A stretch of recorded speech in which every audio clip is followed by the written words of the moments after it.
شروع اللہ کے نام سے جو بڑا مہربان نہایت رحم والا ہے۔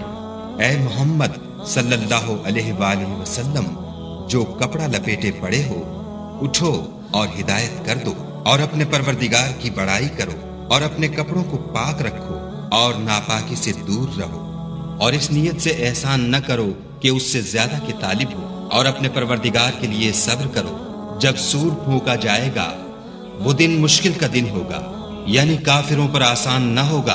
ہمیں اس شخص سے سمجھ لینے دو جس کو ہم نے اکیلا پیدا کیا اور مال کثیر دیا، اور ہر وقت اس کے پاس حاضر رہنے والے بیٹے دیے، اور ہر طرح کے سامان میں وسعت دی۔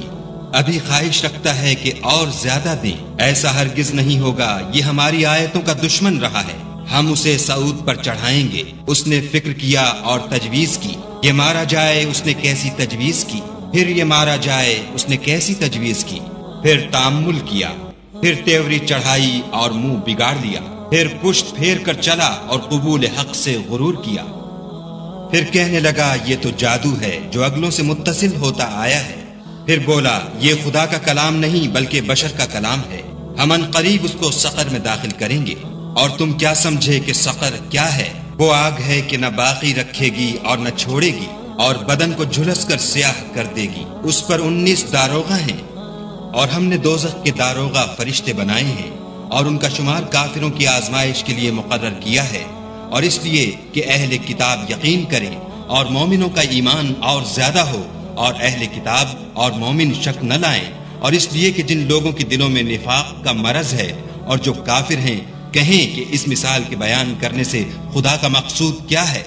اسی طرح خدا جس کو چاہتا ہے گمراہ کرتا ہے اور جس کو چاہتا ہے ہدایت دیتا ہے، اور تمہارے پروردگار کے لشکروں کو اس کے سوا کوئی نہیں جانتا، اور یہ تو بنی آدم کے لیے نصیحت ہے۔ ہاں ہمیں چاند کی قسم، اور رات کی جب پیٹھ پھیرنے لگے، اور صبح کی جب روشن ہو، کہ وہ آگ ایک بہت بڑی آفت ہے، اور بنی آدم کے لیے موجب خوف، جو تم میں سے آگے بڑھنا چاہے یا پیچھے رہنا چاہے۔ ہر شخص اپنے اعمال کے بدلے گرو ہے، مگر داہنی طرف والے نیک لوگ کہ وہ باغہائے بہشت میں ہوں گے، اور پوچھتے ہوں گے، یعنی آگ میں جلنے والے گناہگاروں سے، کہ تم دوزخ میں کیوں پڑے؟ وہ جواب دیں گے کہ ہم نماز نہیں پڑھتے تھے، اور نہ فقیروں کو کھانا کھلاتے تھے، اور اہل باطل کے ساتھ مل کر حق سے انکار کرتے تھے، اور روز جزا کو جھٹلاتے تھے، یہاں تک کہ ہمیں موت آ گئی۔ تو اس حال میں سفارش کرنے والوں کی سفارش ان کے حق میں کچھ فائدہ نہ دے گی۔